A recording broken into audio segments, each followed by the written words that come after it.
Hello बच्चों, आज हम जानेंगे जानवर शिकार करने और अपनी रक्षा, बचाव करने में कानों का कैसे इस्तेमाल करते हैं। कानों की सुनने की शक्ति जानवरों की जिंदगी के लिए बहुत जरूरी होती है। शेर, शिकार करने वाला शेर जंगल का राजा है। वह अपने कानों से दूर-दूर की आहट सुन लेता है। पत्तियों की हल्की सी सरसराहट से भी शेर पहचान लेता है कि पास में हिरन है। इसी तरह शेर शिकार करने में कानों का खूब इस्तेमाल करता है। लोमड़ी, चालाक शिकारी। लोमड़ी बहुत चालाक होती है। उसके कान छोटे-छोटे शोर को भी पकड़ लेते हैं।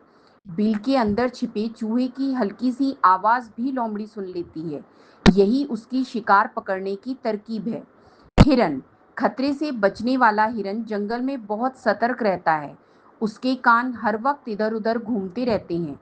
जैसे ही उसे पत्तियों की खड़खड़ाहट या शेर की आहट सुनाई देती है, वह तुरंत दौड़ पड़ता है। उसकी तेज दौड़ और कानों की सतर्कता ही उसे शिकार बनने से बचाती है। खरगोश, चौकन्ना जानवर।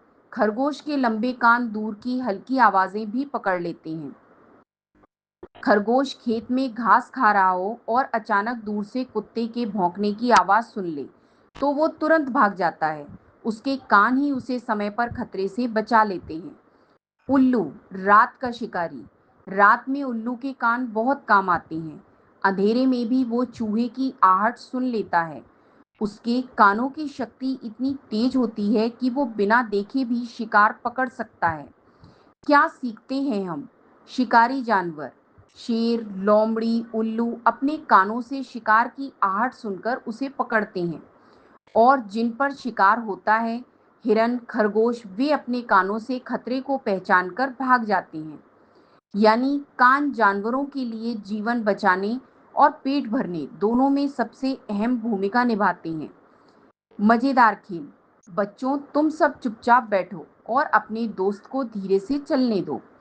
देखो कौन सबसे पहले उसके कदमों की आहट सुन पाता है। याद रखो, जो ध्यान से सुनेगा वही सबसे पहले पहचान लेगा। तो बच्चों, आज हमने सीखा कि जानवर कानों की मदद से शिकार भी करते हैं और खतरे से खुद को बचाते भी हैं। अगले ऑडियो में हम जानेंगे इंसान और जानवरों के कानों की तुलना।